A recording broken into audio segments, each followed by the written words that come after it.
sister-in-law.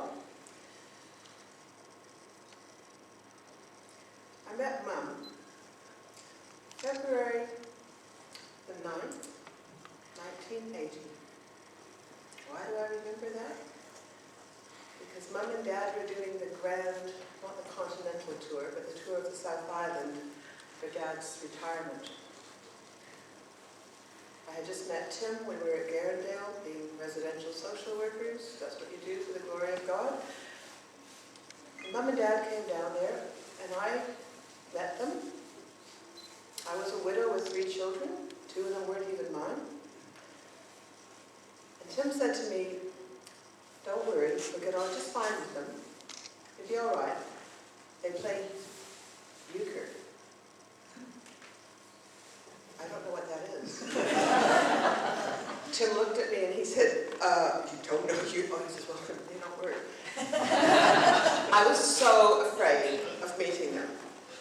And they stayed at Garendale, the boys' home, for several days. We went out and got a glass flagon of beer, Dad and I together. And we shared that flagon, and I didn't play euchre. But at the end of the night, he didn't tell me my blood was worth bottling, but he thought I would be all right. Mum said that same night, she didn't tell us this till quite a bit later, she says, when we left the boys' home, we were driving down to Greymouth, she says, I phoned home to Napier, and I told Tim's sisters that he doesn't know it yet, but before we reach Christchurch, he will be engaged to a widow. Mum knew before we knew. Mum always knew everything before we did. I see, to this day, Mum and Dad, Frank, as my parents. I was married from their house, which is kind of unusual. Whenever there was trouble, Mum and Dad both would phone, which was a big deal in the old days, and say, if you have trouble, you're our family. And so I did my apprenticeship under Mum, to be a mother, to be a wife. She says, call them boss, and then just carry on. So that's how it works. I panicked about the fact that I wasn't domestic, and I'm sorry, Mum, but you know I still haven't got there. But one day in Maysfield Ave, when I was new to the house, Auntie Edna came to visit from Wellington. And Mum was in a bit of a fluster. I was living at the house, 3 children, and she had Rusty, you know, everybody was in the house. And she saw Auntie Edna coming up the driveway, and she said, oh, I haven't got the dusting yet. And I'm thinking, okay, big deal. And Mum reached into the pantry, and she grabbed a tin of pledge, and she sprayed it at the light bulb and took the tea towel and went like that. And she said, I'll explain later. After Auntie Edna and the rest of the visitors left, I said to her, what was that about? And she says, well, when I was a nurse down in the Grey, my job was to polish the desk of the matron when I came off night shift, and sometimes we were too busy. So I'd go in there with a dab of the old cedar oil, and I'd just put a dab of it on the light bulb and then whisk my apron. And when matron came in, she'd say, oh, it's lovely dusting that you do, Nurse Hodgkinson. So, Mum, I want to thank you for the shortcuts you have taken, and just for being the best mother. So that's my little memory of Mum. But I have one, I don't think we have a photo up of her. Our daughter, Tracy, has sent her own message. And unfortunately, Tracy never seems to make it to any wedding or funeral for a lot of reasons. But her message was this. She said, Grandma, I always will thank you because even though I wasn't Tim's and I wasn't Gloria's, you said I was your eldest grandchild. And when times are tough, when I'm scared, and she's in Kabul in Afghanistan, she's got reasons to be scared. She says, I know that you are praying for me. And then she says, and my happiest memory of you is when you taught me how to make pineapple Christmas cake. She says, I have made 30 of those, and every Christmas, no matter where I am, I make that, and I think of you. So that's from Tracy, so I'll light 2 candles.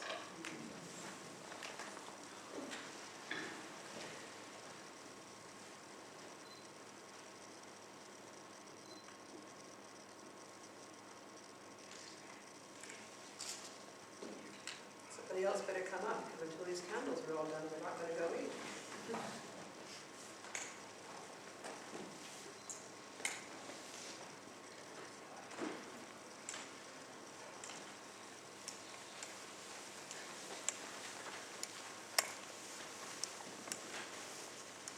We're not going to light any more candles because we've lit our 2. I just need a little explanation about them. In St Thomas More tradition, anybody who belongs to the Passionist family movement, a candle is lit for them at their funeral, just to express our love and thanks for being part of us. But there's 2 candles there. The other one is what we just automatically refer to as the leadership candle. It was given to us on the occasion of our 20th Jubilee, which was exactly 5 years ago.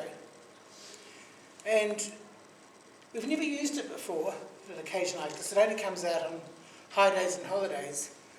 But I wanted to acknowledge Gladys in some way that was special, that was different. She was a leader from the end of 2002 to 2017. That's some leadership, her and she was with Mary Howe. And they were both starting to get a bit frail and decided that they couldn't carry on anymore. So Jan and Marion Gardner took over. But I was reliably informed by the national leadership that she was the eldest leader in the country. So we just thought we'd do something a little bit special for her tonight. But I also have very fond personal memories of Gladys, because when we first arrived up here at the end of '83, I didn't really know too many people. And I used to send the kids off to school in the morning and I'd go to morning mass, and I used to sit behind her and Frank. And after a couple of weeks she turned around and said to me, Mary, would you like to come home for morning tea? Which was so Gladys when you got to know her. And I've never forgotten that. And she was always interested in what our children were doing, and she was always kind. And when I was working in the parish office, she used to come in and sit down and just sometimes just have a chat. And you talk about her and Frank, she told me one day, it was close to his anniversary, she said, Mary, I miss him every day. And I just looked at her and nodded, and there was nothing to be said. But Gladys, we love you, and thank you for your leadership and the love you shared in the leaders group. And when things got a bit rough, I tell you, she mothered us. Jan, do you want to talk about Edward? I was talking about leaders in our Passionist family and what a great sense of humour she had and how much she contributed to it. But she was always there for our midwinter lunch. It's always had to be at Gladys' place. And the thing was, she liked crispy. The potatoes had to be crispy. Always crispy. We used to have lovely afternoon teas, and one of her specialties was rolls with ginger and apricot and cream cheese. And one afternoon she arrived with her lovely plate of rolls, but her carer had forgotten to mix up the stuff, so the rolls were just bread. We didn't get the insides, but that was what we were like Gladys for. So she was a very big, wonderful person in our Passionist group. We just loved her to bits. Thank you. It was always wonderful to have her amongst us.